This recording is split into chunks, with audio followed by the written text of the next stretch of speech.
Hello, I'm Courtney Holland. Welcome to Episode 6, Season 4 of Save Our Towns, a series designed to guide and inspire those who are working hard in Appalachia to build strong communities. The episodes, created by Outreach and International Affairs at Virginia Tech, aim to celebrate what is great about small towns and also connect you with experts, resources, and more. In this episode, your Example of Awesome story takes you across the Virginia state line into Kentucky for a visit to Pikeville. The Pennington Gap update, as always, is followed by Maxwell's number. Your expert tip leads you to a federal partner that offers a wealth of data and resources. And as always, we close with 3 questions for a mayor. First, your Example of Awesome story. Since 1977, an area the size of Delaware has been surface mined for coal in Appalachia. Some communities have worked hard to reclaim this land. One such city is Pikeville, Kentucky, as Andrea Brunet reports. Talk to people in Kentucky about Pikeville, a town of 7,000, and you hear words like progressive or perfect storm. The good kind of storm. A burgeoning university, thriving retail, and a vibrant theater scene are part of the Pikeville story. But one asset has taken center stage in the last year. An industrial park built on almost 400 acres of land once flattened by strip mining. I think everybody's a little surprised. I mean, who fills an industrial park in 10 months? In mid-December 2017, the latest tenant blew into town. An advanced battery maker promising a $400 million investment and almost 900 jobs for Pikeville. Enerblue, which was considering 3 other states, will join other major employers at the Kentucky Enterprise Industrial Park in Pikeville. But while the last 10 months have been filled with spectacular announcements, the project has been 10 years in the making. Donovan Blackburn, who spent more than a decade as city manager, was at the center of the effort. It started almost 15 years ago when a former mayor gave Blackburn his first major assignment: develop the site of a former strip mine situated 5 miles from downtown Pikeville.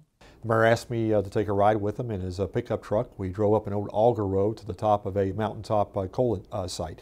Mining was still going on at the time. There was a lot of equipment still buzzing around us, but I remember very vividly the mayor climbing to the top of a pile of coal and pointing across the vast area and saying, "This is the future of Pikeville." The city's first move was to gain ownership of the land from the power company and the airport authority. Then came the really pricey part, adding infrastructure such as a 1-million-gallon water tank, utilities, a bridge, and a road. Industrial parks costing tens of millions have sat vacant in other towns. To an outsider, it might seem like Pikeville was taking a terrible risk. But a consultant advised the city that Pikeville's park held key advantages over potential competitors. The advantage of this site is it is extremely rare in eastern Kentucky to find flat properties suitable for development. When you look at the mountain terrain, only 12 to 14% of our property is actually flat. To find flat property of this acreage that's out of the floodplain was golden.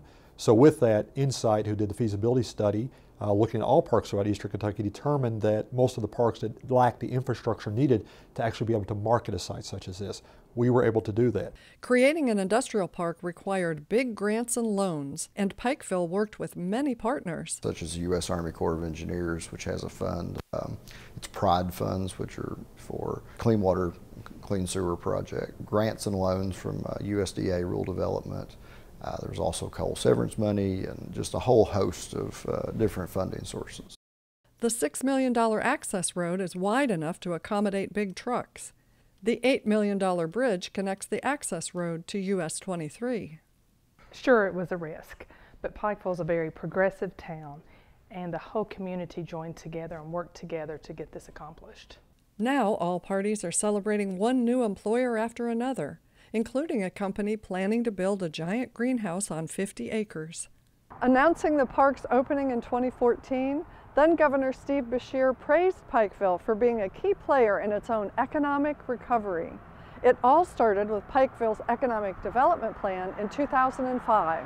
That plan gave equal emphasis to filling not only downtown vacancies, but also filling up an industrial park that was at the time only a concept. The City Commission and I went very aggressive to achieve every item we possibly could as part of the economic development plan. We achieved over 90% of that plan. For Blackburn, attracting retail was as vital as bringing in industry, because potential employers are looking for not just a willing workforce, but also small-town amenities. Now Pikeville has them.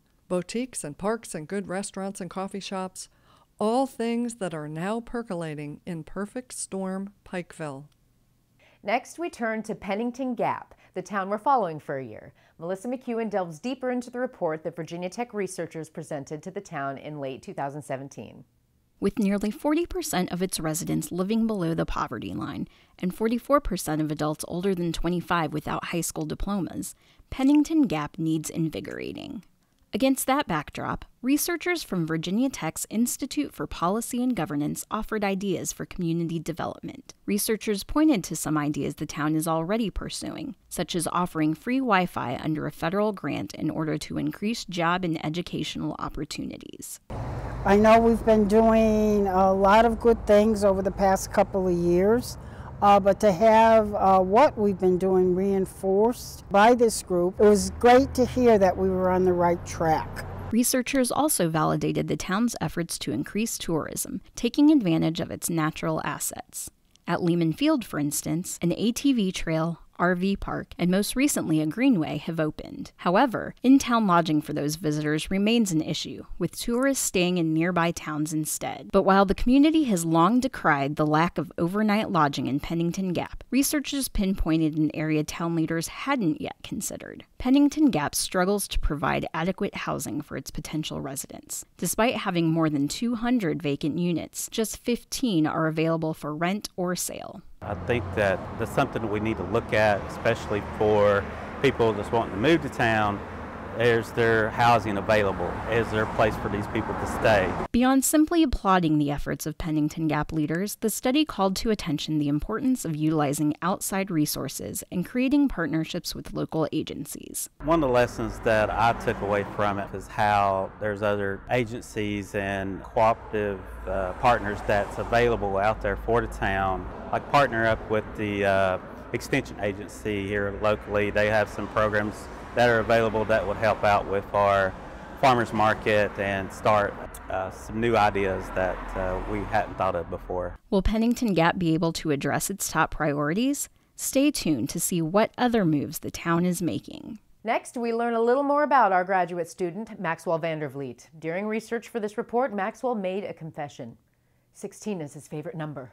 The number 16 has a great connotation. Throughout history, it's been known as a number of perfect measure and wholeness. And, believe it or not, Sweet 16 parties are still a thing. Sweet 16! It's not just the West that celebrates the number 16. 16 is appreciated in India for many reasons, including ancient texts that say that a complete human consists of 16 parts. In music, a frequently used musical measurement called a tintal has 16 units. 16 might also be music to your ears if you lead a town or city in Virginia. That's because the Auditor of Public Accounts in Virginia created a model to determine fiscal distress. And if you score a 16 or higher, you're good. The model's first results were published the summer of 2017. An Appalachian town in Virginia that didn't fare well was Bristol, which drew headlines for becoming one of a very few cities in the Commonwealth to earn a low score. But it's not supposed to be a gotcha. The model is designed as an early warning system to let officials know they may have troubles. The formula calculates 10 ratios using data provided by the localities in their annual reports. For example, comparing total expenditures with total liabilities is one measure, along with determining the ability to fund expenses in the event of a revenue shortfall. For smaller towns in Virginia, there's a rub. The government doesn't run numbers on towns with fewer than 3,500 residents, so how do those towns take advantage of the government's early warning system? At the Auditor of Public Accounts website, apa.virginia.gov, you can download a follow-up questionnaire sent to cities that score below 16. According to the government auditors, if you fill out the Fiscal Stress Monitoring questionnaire, the answers will give you a pretty good indication of your financial health. Your expert tip comes from someone every state has, a rep from the Economic Development Administration, or EDA. North Carolina's rep is Hillary Sherman, interviewed at the 2017 North Carolina Rural Assembly in Raleigh. She talks about occupational clusters and how towns can gain valuable data using sets available on the EDA website. There's so much talk right now about clusters, which is kind of like the geographic concentration of industries or firms or wages. People tend to talk a lot about industry clusters. People talk less about occupational clusters and the importance of and the linkage of occupational data with economic development is so critical. And so being able to link workforce development initiatives with economic development initiatives. So being able to use that rich repository of information to better understand what are the assets of your population and how does that align with the industries in your community, and how you may be able to figure out strategies to address gaps or be able to capitalize on areas where you're really strong. You can read a transcript of the complete interview at the Save Our Towns website, where Sherman also talks about how different towns might address downtown blight, depending on the causes. These can range from vacant properties to hurricane devastation. Click on the Connect with Experts tab. And now a reminder about Virginia Cooperative Extension. Extension agents and specialists live and work around the Commonwealth, dedicated to subjects such as land management, youth development, and financial planning. On the Save Our Towns website, click on the Extension tab. There you can learn much more. You'll find extension agents listed along with their areas of expertise and contact information. Now we return to Pikeville with 3 questions for the mayor. I'm Jimmy Carter, Mayor of Pikeville. Probably forward-looking. We've been very blessed throughout the years to have commission members and mayors that are very progressive and going forward on projects, looking ahead to the future. We did a lot of infrastructure several years ago to get where we are today. Middle income, mid-income housing. For the industry that's getting ready to come into Pikeville and Eastern Kentucky, we're lacking. That's our biggest problem we have facing right now. We're very hospitable, I guess you could say. I get an opportunity to speak to a lot of people that come into town for conferences and small conventions and get to introduce them to Pikeville and welcome to Pikeville. And I get that a lot, and they get how clean our city is and how friendly the people are when they come here. Would you like to nominate your town for an example of awesome story? If so, we'd love to hear from you. To view past episodes and to dive deeper into resources and a wealth of information about small towns, go to the Save Our Towns website, and please send your thoughts to saveourtowns@vt.edu. We read and respond to every email. This is episode 6 of season 4. Be sure to join us next time. Thanks for watching.